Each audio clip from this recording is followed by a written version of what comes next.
Hey Steven, remember this project that we did a while back on real-time marketing analysis? Do you remember what kind of technology we were using, and could you explain something about this? So the data that we were processing was being pulled from Twitter into our Event Hub cloud service. Now the Event Hub cloud service is a managed distribution of Apache Kafka. So it's really a distributed message queue, which stores those tweets until they're pulled into our Big Data Cloud service, which is a tool set that has a Hadoop, Apache Spark, Apache Hive, and some other big data tools. Then we use Apache Spark to go and manage that data so that it's queryable from BI tools.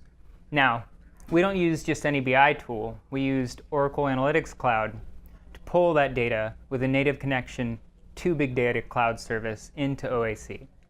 Now, our Oracle Analytics Cloud also allows us to do cool stuff like data flows, which are lightweight ETL processes, as well as machine learning.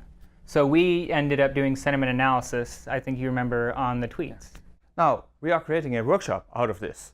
That sounds awesome. What will I learn in that workshop? Well, in this workshop you will learn how to use Oracle Event Hub Cloud Service and Big Data Cloud Service and Oracle Analytics Cloud and build a integrated solution using these few services. All in the cloud? Exactly. How do I sign up? All you do is just go to the link that is posted in the description. Great. I look forward to it.